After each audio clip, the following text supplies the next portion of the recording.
전남 해남의 작은 버스 정류장이었습니다. 아침 햇살이 따스하게 내리쬐는 가운데 김순덕은 낡은 보따리를 무릎 위에 올려놓고 벤치에 앉아 있었어요. 허리가 굽은 그녀의 손은 평생 농사일로 거칠어져 있었고 얼굴엔 세월의 주름이 깊게 패여 있었죠. 보따리 안에는 직접 담근 된장과 고추장, 그리고 정성껏 담근 김치가 빼곡히 들어 있었습니다. 순덕은 보따리 끈을 한 번 더 단단히 묶으며 만족스러운 표정을 지었어요. 순덕이 언니 연락도 안 하고 가면 어떡해요? 옆집 아주머니 박경자가 걱정스러운 얼굴로 다가왔습니다. 경자는 순덕보다 3살 아래였지만 평생 이웃으로 살아온 사이였죠. 깜짝 선물로 가야 아들이 더 좋아하지. 우리 태준이가 얼마나 좋아하겠어. 순덕의 목소리엔 기대감이 가득했어요. 그녀는 1년 전 아들이 보내온 사진을 또 꺼내 들었습니다. 사진 속 태준은 멋진 양복을 입고 고급 아파트 앞에서 환하게 웃고 있었어요. 임원이 됐다고 하더라고. 우리 태준이가 이제 출세했지. 순덕은 사진을 쓰다듬으며 자랑스러워했습니다.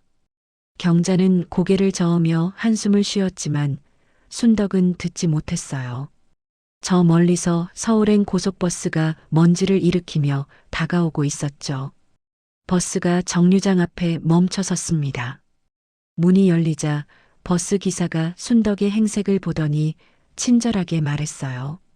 할머니, 서울까지 5시간 걸려요. 화장실 가실 거면 지금 다녀오세요.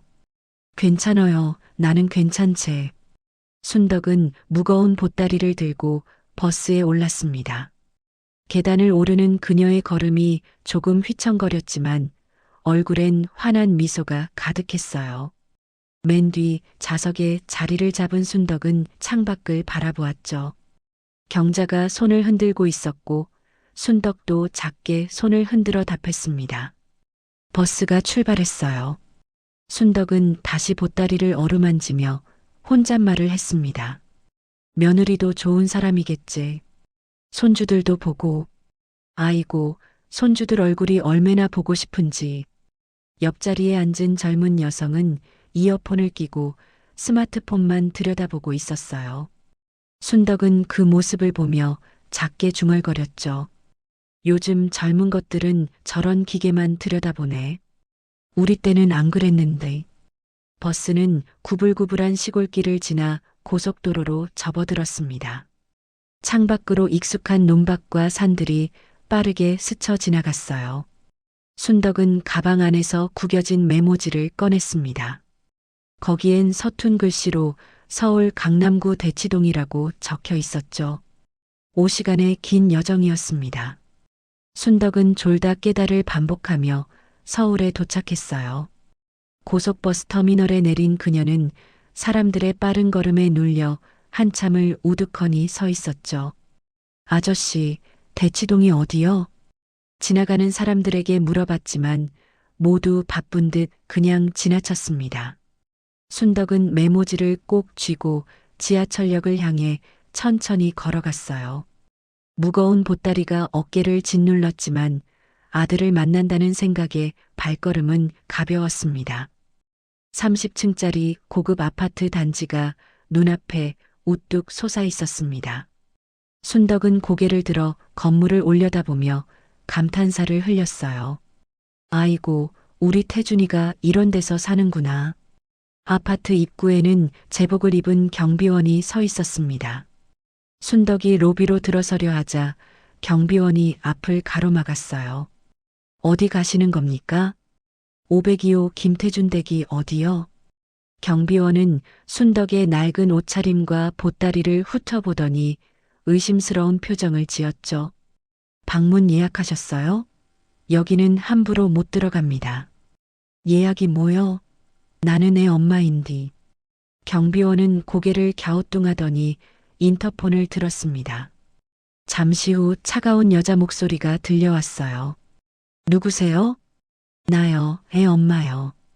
태준이 엄마. 인터폰 너머로 긴 침묵이 흘렀습니다. 순덕은 가슴이 두근거렸지만 그것이 불길한 예감인지는 몰랐죠. 10분쯤 지났을까요? 엘리베이터에서 한 여자가 내려왔습니다.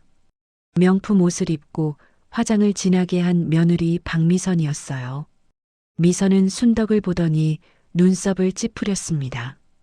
어머님, 왜 연락도 없이 오셨어요? 미선의 목소리는 차갑고 날카로웠어요. 반가움이나 환대는 찾아볼 수 없었죠.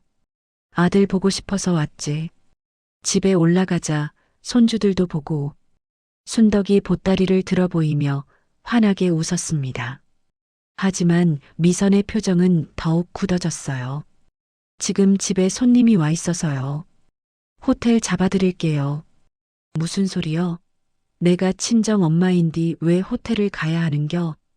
순덕의 목소리가 커졌습니다. 로비에 있던 다른 주민들이 하나둘 쳐다보기 시작했어요. 미선은 당황한 표정으로 주변을 둘러보더니 순덕의 팔을 잡았죠. 목소리 좀 낮추세요. 여기 고급 아파트예요. 창피하게. 그때 밖에서 승용차 한 대가 급하게 들어왔습니다. 차에서 양복을 입은 태준이 헐레벌떡 뛰어내렸어요. 태준은 순덕을 보자 난처한 표정을 지었습니다. 엄마, 왜 연락도 안 하고 왔어요? 반가움보다는 당혹감이 먼저였죠. 순덕은 아들의 얼굴을 보자 눈시울이 뜨거워졌습니다. 아들아, 보고 싶어서 왔지. 엄마가 직접 담근 된장하고 김치도 가져왔어. 태주는 시계를 힐끗 보더니 한숨을 쉬었어요. 회사에서 중요한 미팅 있어요. 오늘은 호텔 가 계세요. 태주는 지갑에서 신용카드를 꺼내 순덕에게 내밀었습니다. 순덕은 카드를 바라보며 멍하니 서 있었어요. 손주들이라도 보고 싶은데. 우리 손주들 어디 있어? 미선이 단호하게 끼어들었습니다. 애들은 학원 갔어요. 오늘은 안 돼요. 내일 연락드릴게요. 그 말에는 내일도 만날 생각이 없다는 게 너무나 분명했죠.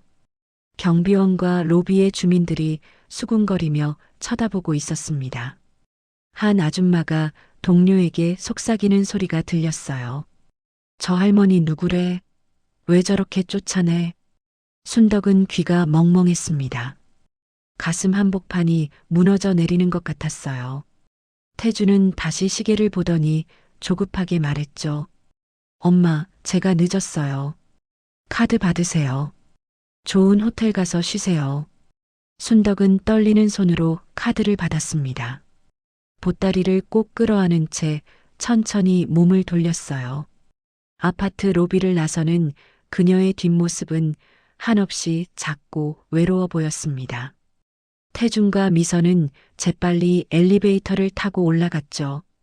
순덕은 아파트 정문 밖에 멍하니 서서 하늘을 올려다보았습니다. 눈물이 볼을 타고 흘러내렸지만 그녀는 닦지 않았어요. 순덕은 수원행 전철에 몸을 실었습니다. 사람들로 붐비는 전철 안에서 그녀는 구석에 서서 보따리를 꼭 껴안았어요. 큰아들에게 거절당한 충격이 아직 가시지 않았지만 작은 딸이라도 만나야겠다는 생각뿐이었죠. 1시간을 달려 수원역에 도착했습니다. 순덕은 메모지에 적힌 주소를 보며 딸 은주의 카페를 찾아갔어요. 은준의 작은 카페라는 간판이 보였습니다. 유리문을 열고 들어서자 은은한 커피 향이 코끝을 스쳤죠. 어서 오세요. 카운터에서 손님과 이야기하던 은주가 고개를 들었습니다. 그리고 순덕을 보자 얼굴이 굳어졌어요. 엄마, 왜 여기 와? 은주의 목소리에는 반가움이 전혀 없었습니다. 오히려 당황스러움과 짜증이 섞여 있었죠. 큰아들 집에서 쫓겨났어. 너라도 만나러 왔지. 순덕의 목소리가 떨렸어요. 은주는 손님 앞에서 난처한 표정을 지으며 말했습니다. 잠깐만요. 손님 먼저 응대할게요. 은주는 손님에게 커피를 건네고 영수증을 끊은 후 순덕을 카페 구석 자리로 데려갔어요. 테이블에 마주 앉자 은주의 얼굴에 쌓였던 감정이 터져 나왔습니다. 엄마, 오빠한테는 그렇게 잘해주고 나한테는 왜 이래요? 평생 오빠만 챙기더니 이제 또 나한테 오는 거예요? 순덕은 딸의 차가운 말에 가슴이 철렁 내려앉았어요. 무슨 소리요? 나는 너희들 다 똑같이 키웠지. 똑같이요? 오빠 대학 등록금은 다 대주고 내 결혼식 때는 얼마 줬어요? 겨우 300만 원 주고선 미안하다는 말도 없었잖아요. 은주의 목소리가 점점 높아졌습니다. 다른 손님들이 이쪽을 쳐다보기 시작했어요. 그때 카페 문이 열리며 사위 최병호가 들어왔습니다. 병호는 순덕을 보더니 겉으로는 반갑게 인사했지만 눈빛은 차가웠어요. 장모님 오셨어요? 근데 왜 여기? 은주가 재빨리 말했습니다. 당장 나가서 식당 가자. 여기서 이러면 안 돼. 병호는 순덕을 데리고 근처 분식집으로 향했어요. 낡은 테이블과 의자가 놓인 초라한 분식집이었습니다. 병호가 떡볶이 2인분을 주문했죠. 장모님, 여기 앉으세요. 세 사람은 침묵 속에 앉아 있었습니다.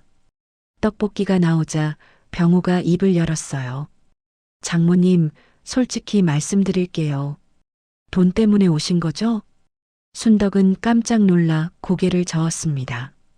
무슨 소리요? 나는 자식들 보고 싶어서 왔지. 돈은 무슨? 병호는 젓가락으로 떡볶이를 휘저으며 냉정하게 말했어요. 저희도 빚이 많아요. 카페도 장사 안 되고요. 도와드릴 형편이 안 돼요. 은주가 옆에서 거들었습니다. 엄마, 오빠한테 가세요. 오빠가 돈 많잖아요. 대기업 임원이면 연봉이 얼만데요. 순덕은 떡볶이 앞에 앉아 있었지만 한 입도 먹을 수가 없었어요. 목구멍이 막힌 것 같았죠. 나는 그냥 너희들 얼굴이 보고 싶어서. 병호가 시계를 보며 자리에서 일어났습니다. 장모님, 저희도 일 들어가야 해요. 떡볶이 천천히 드세요. 계산은 했으니까요. 은주도 따라 일어났어요. 순덕을 향해 마지막으로 말했죠. 엄마, 우리 살기도 힘들어요. 이해해 주세요. 두 사람은 분식집을 나갔습니다. 순덕은 혼자 남겨진 채 떡볶이를 바라보았어요. 뜨거운 눈물이 뚝뚝 떨어져 빨간 국물에 섞였습니다.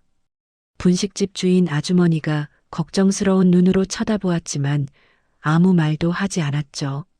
순덕은 떨리는 손으로 보따리를 다시 챙겼습니다. 분식집 문을 나서는 그녀의 발걸음은 천근만근 무거웠어요. 순덕은 떨리는 손으로 휴대폰을 꺼냈습니다. 막내 민수의 전화번호를 누르는 손가락이 자꾸 엉뚱한 버튼을 눌렀어요. 몇 번의 시도 끝에 전화가 연결됐죠. 여보세요? 민수의 목소리가 들렸습니다. 민수야, 나 엄마요.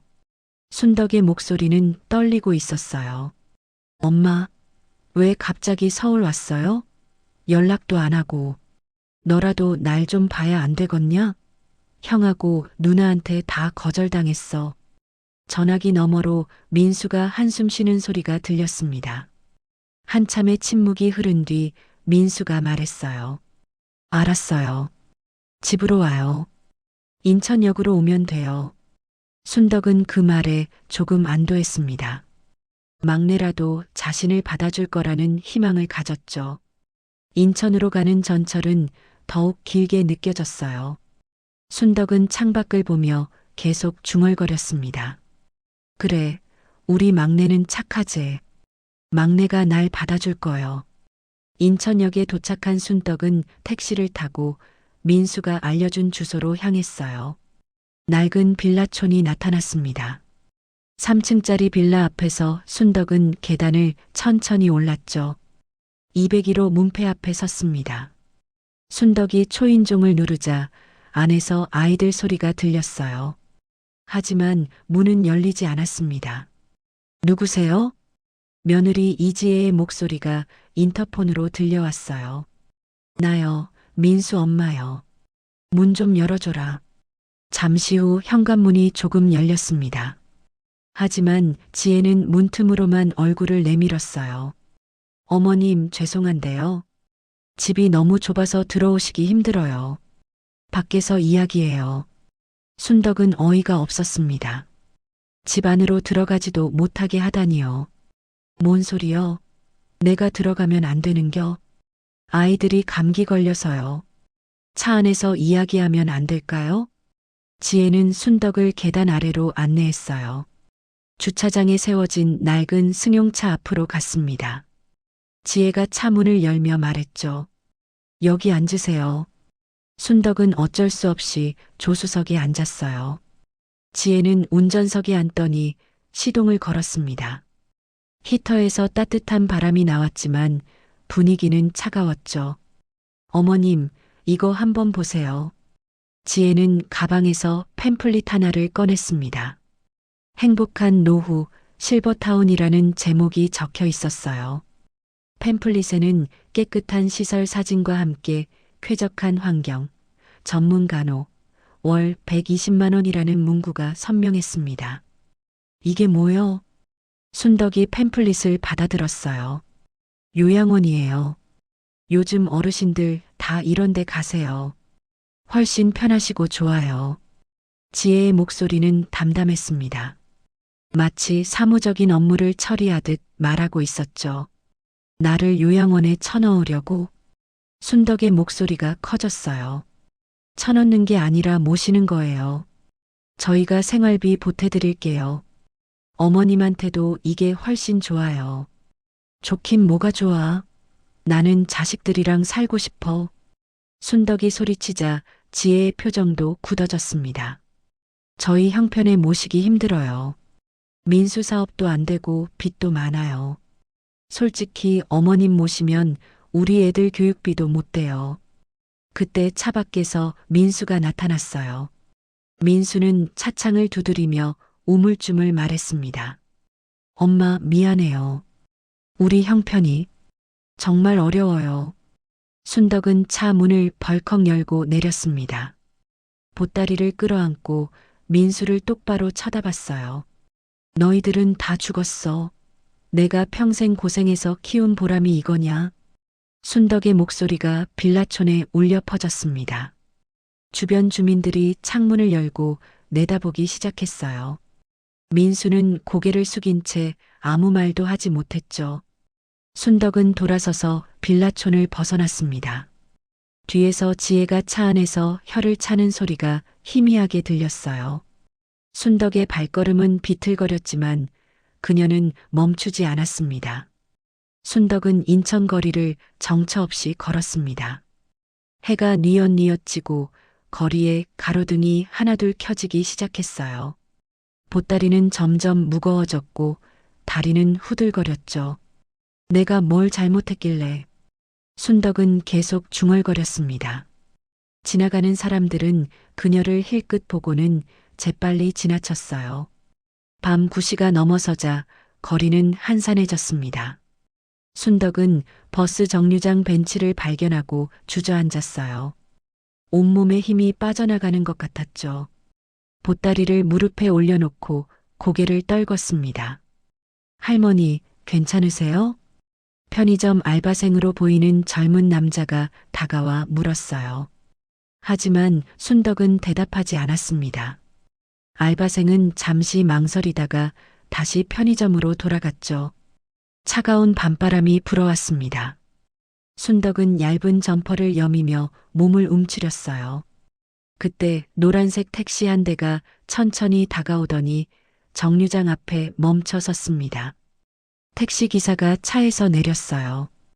50대쯤 되어 보이는 남자였죠. 그는 순덕을 유심히 바라보더니 깜짝 놀란 표정을 지었습니다. 할머니, 혹시 해남 김순덕 아주머니 아니세요? 순덕이 천천히 고개를 들었어요. 희미한 가로등 불빛 아래 남자의 얼굴이 보였습니다. 당신이 누구요? 저 박동진이에요. 박춘자 아주머니 아들이에요. 아주머니, 여기서 뭐 하세요? 동진은 순덕 앞에 쪼그려 앉았습니다. 순덕은 동진의 얼굴을 자세히 보았어요. 어릴 적 친구 춘자의 아들 모습이 어렴풋이 떠올랐죠. 동진이가 이렇게 컸구나. 순덕의 목소리가 떨렸습니다. 아주머니, 우리 엄마가 아주머니 이야기 맨날 하셨는데.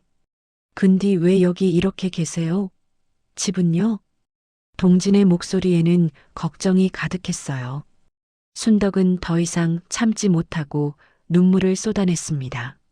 나는 자식들한테 버림받았어.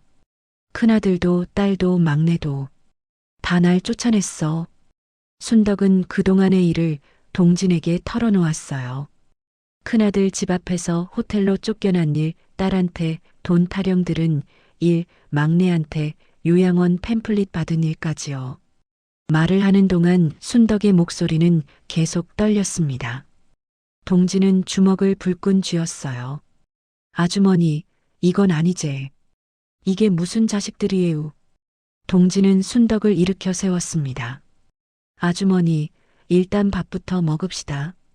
제가 모실게요. 동진은 순덕을 자신의 택시에 태웠어요. 근처 식당으로 차를 몰았습니다. 24시간 영업하는 작은 백반집이었죠. 사장님, 백반 2개요. 동진이 주문을 하고 순덕을 자리에 앉혔습니다. 따뜻한 밥과 된장찌개가 나왔어요. 순덕은 하루 종일 제대로 먹지 못했던 터라 숟가락을 들었지만 목이 메었습니다. 아주머니, 천천히 드세요. 제가 옆에 있을 테니께. 동진의 따뜻한 말에 순덕은 겨우 밥 한 술을 입에 넣었어요. 밥을 먹는 내내 눈물이 뚝뚝 떨어졌습니다. 동진은 주머니에서 스마트폰을 꺼냈어요. 순덕의 이야기를 듣고 가만히 있을 수가 없었습니다. 아주머니, 제가 이 일 세상에 알릴게요. 이런 폐륜이 어디 있어요. 동진은 스마트폰으로 글을 쓰기 시작했습니다. 요즘 세상에 이런 일이 라는 제목으로 순덕의 사연을 SNS에 올렸죠. 순덕은 동진이 무엇을 하는지 정확히 알지 못했지만 그저 고마울 뿐이었어요. 동진아, 고맙네. 정말 고맙네. 순덕은 동진의 손을 꼭 잡았습니다. 동진은 순덕의 거친 손을 보며 가슴이 먹먹해졌어요. 동진이 올린 게시물은 순식간에 퍼져나갔습니다. 불과 30분 만에 조회수가 1만을 넘었고 1시간 후에는 5만, 2시간 후에는 10만을 돌파했어요. 댓글창은 분노로 가득 찼죠. 이게 무슨 폐륜이냐. 자식 새끼들 정말. 대기업 임원이면 누구냐. 신상 털어야 한다. 요양원 팸플릿을 건넨다고? 이건 사람이 할 짓이 아니다. 댓글은 수백 개씩 달려들었습니다. 한 네티즌이 강남 대치동 30층 아파트 김태준, 이 사람 아니냐며 추정글을 올렸어요. 다른 누군가가 수원 카페 사장 김은주도 찾았다는 댓글을 달았죠. 순식간에 세 남매의 신상이 인터넷에 퍼져나갔습니다. 다음 날 아침이었어요. 태준의 회사 동료 과장이 휴게실에서 스마트폰을 보다가 깜짝 놀랐습니다. 이거 김상무님 이야기 아니에요? 과장은 재빨리 다른 직원들에게 게시물을 보여줬어요. 사무실은 순식간에 술렁거리기 시작했죠. 한 대리가 태준의 책상 옆을 지나가며 수군거렸습니다. 진짜 저 양반이 그랬대요? 어머니를 호텔로 보냈다면서요? 태준은 회의실에서 나와 자리에 앉았어요. 동료들의 이상한 시선을 느끼며 스마트폰을 확인했습니다. 화면에 뜬 게시물을 보는 순간 얼굴이 새하얗게 질렸죠. 이게 어떻게... 태준의 손이 부들부들 떨렸습니다. 바로 그때 인사팀장에게서 전화가 걸려왔어요. 김상무, 지금 당장 인사팀으로 와보세요. 인사팀 회의실에는 임원 2명이 앉아 있었습니다. 인사 담당 전무가 차갑게 물었어요. 김상무, 이 일이 사실이요? 어머니를 이렇게 대했다는 게... 그게 오해가 있습니다. 사정이. 태주는 말을 더듬었죠. 전무가 태블릿을 탁 내려놓았습니다. 회사 이미지에 큰 타격입니다. 당분간 업무에서 배제하겠소. 한편 수원의 카페에서는 더 큰 소동이 벌어지고 있었어요. 손님 몇 명이 카페에 들어서더니 은주를 노려봤습니다. 여기 사장님이 그 딸이래요? 한 아줌마가 큰 소리로 말했어요. 다른 손님들이 수군거리기 시작했죠. 은주는 당황해서 카운터 뒤에 숨고 싶었습니다. 그건 오해예요. 오해? SNS에 다 나왔던데요? 장모님한테 돈 타령했다면서요? 손님들이 하나둘 카페를 나가기 시작했어요. 은주의 스마트폰에는 카페 리뷰에 달린 악플 알림이 계속 울렸습니다. 이런 사람이 운영하는 카페는 절대 안 갑니다. 별점 1점도 아깝네요. 양심도 없는 사람. 은주는 주저앉아 머리를 감싸쥐었어요. 인천 민수의 사업장도 마찬가지였습니다. 거래처 사장이 전화를 걸어왔어요. 김 사장, 그 게시물 봤소? 어머니를 요양원 보내려 했다는 게 사실이요? 아니, 그게 아니라 제 와이프가 거래는 당분간 보류하겠소. 그런 사람이랑은 일 못하겠소. 전화가 끊겼습니다.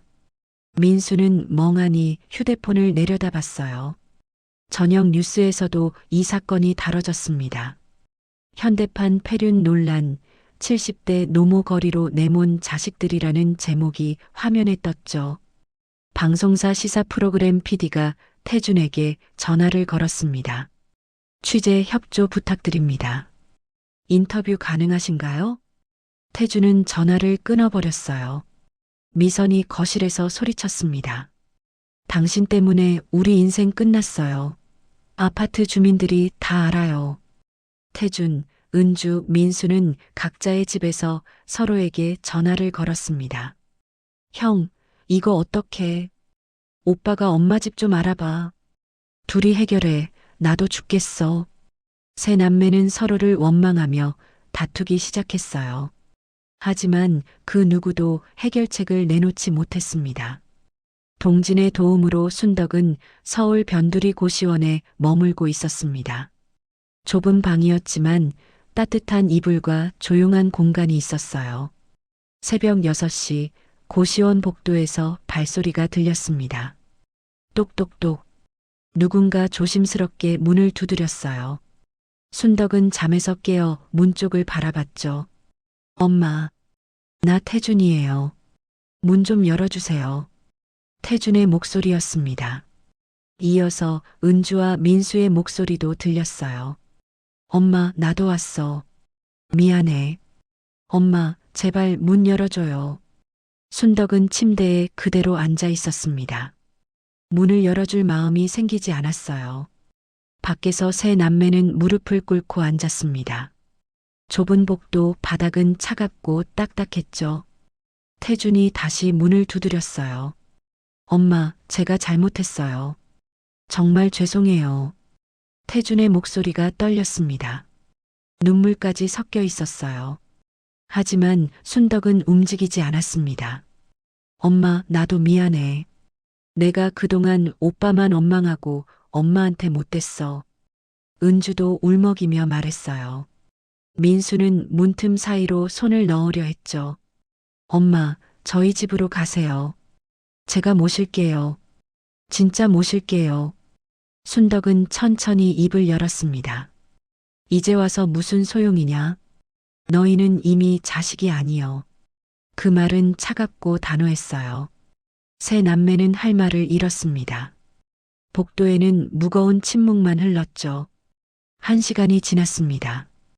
2시간이 지났어요. 세 남매는 복도에 그대로 앉아 있었습니다. 다른 고시원 주민들이 지나가며 이상한 눈으로 쳐다봤어요. 저 사람들 뭐야? 아침부터 왜 저러고 있어? 오전 10시쯤 되자 관리인이 올라왔습니다. 여기서 뭐 하시는 거예요? 다른 분들 불편하시니까 나가주세요. 태준이 관리인에게 사정했어요. 죄송합니다. 조금만 더 기다려주세요. 점심시간이 지나고 오후가 됐습니다. 새 남매는 여전히 문 앞에 앉아 있었어요. 발은 저리고 허리는 아팠지만 일어나지 않았죠. 오후 4시쯤 동진이 고시원에 도착했습니다.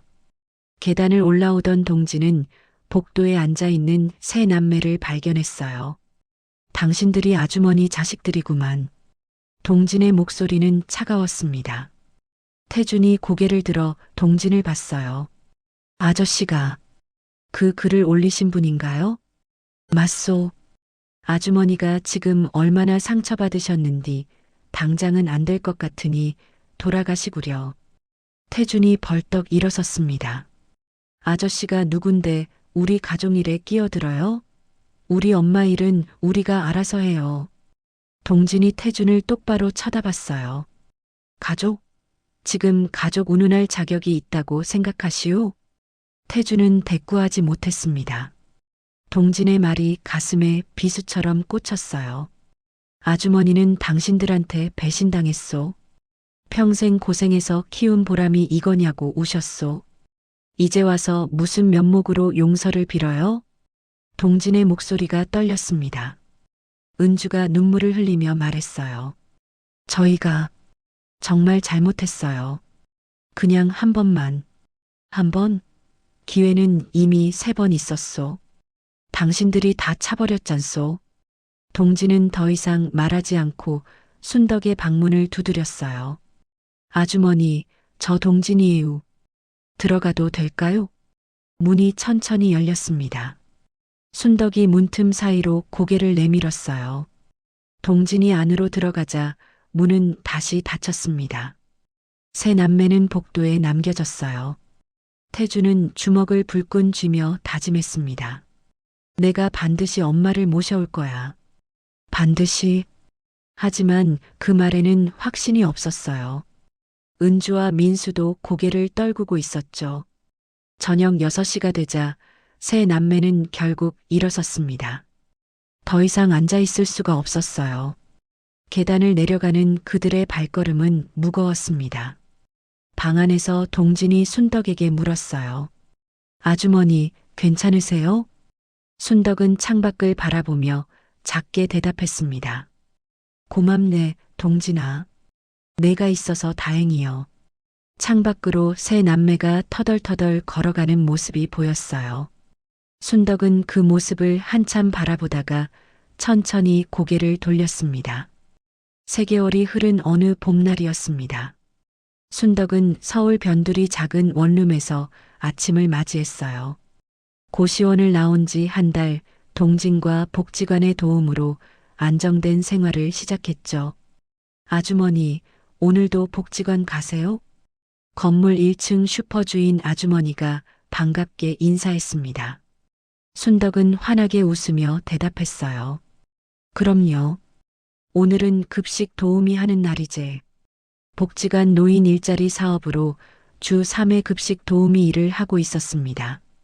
월급은 많지 않았지만 순덕에게는 큰 의미가 있었어요. 내 힘으로 사는 게 이렇게 좋은 줄 몰랐네. 순덕은 복지관으로 걸어가며 혼잣말을 했습니다. 봄바람이 따스하게 불어왔어요. 복지관에서 일을 마친 순덕은 동료 할머니들과 이야기를 나눴습니다. 순덕 씨, 요새 표정이 많이 밝아졌어요. 그래요? 일하는 재미가 쏠쏠하네요.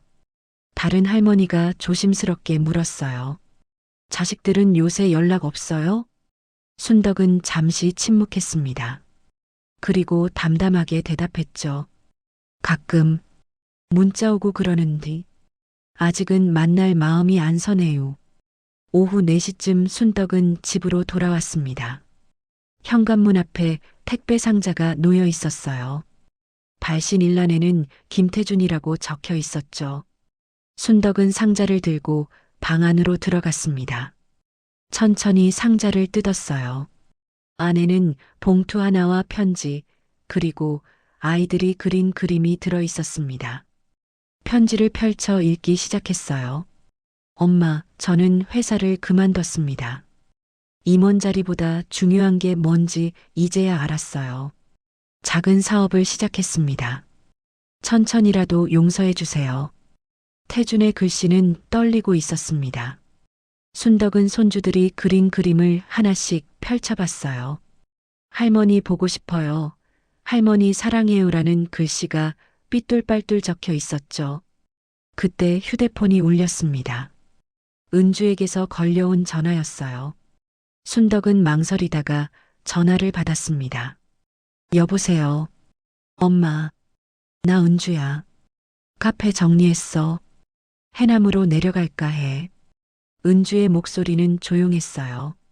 해남은 왜? 엄마가 하시던 농사 이어받고 싶어? 그동안 내가 너무 잘못 생각했어. 순덕은 아무 말도 하지 못했습니다.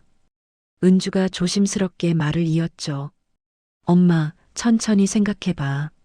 나 기다릴게. 정말 미안해. 전화가 끊어졌어요. 순덕은 한참을 멍하니 휴대폰을 들고 있었습니다. 저녁 무렵 문 앞에서 또 소리가 났어요. 누가 뭔가를 놓고 가는 소리였죠.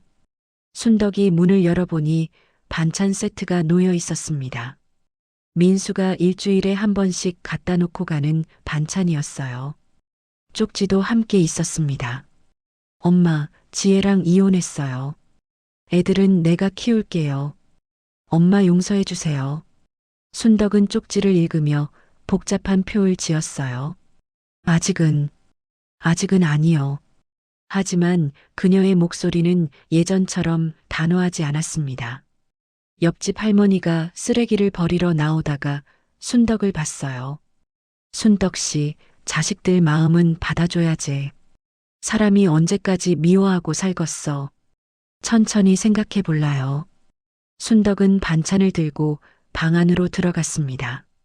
식탁에 반찬을 하나씩 꺼내 놓았어요. 김치, 나물, 계란찜. 정성이 가득 담긴 음식들이었죠. 해가 지고 석양이 창문으로 들어왔습니다. 순덕은 창가에 앉아 밖을 바라봤어요. 태준의 편지, 은주의 전화, 민수의 반찬이 자꾸 떠올랐습니다. 그래도 내 자식들이긴 한디. 순덕의 입가에 희미한 미소가 번졌어요. 여전히 용서하기는 이르지만 마음 한편이 조금씩 녹아내리고 있었습니다. 저 멀리서 동진의 노란 택시가 다가오는 게 보였어요. 오늘도 저녁을 함께하러 오는 길이었죠. 순덕은 자리에서 일어나 현관문을 열었습니다. 동진이 계단을 올라오며 손을 흔들고 있었어요. 아주머니, 오늘 저녁은 제가 삼겹살 사드릴게요. 그래, 고맙네 동진아. 순덕은 환하게 웃으며 대답했습니다. 석양은 여전히 따스했고 봄바람은 부드러웠어요. 순덕의 새로운 삶은 천천히 하지만 단단하게 뿌리를 내리고 있었습니다.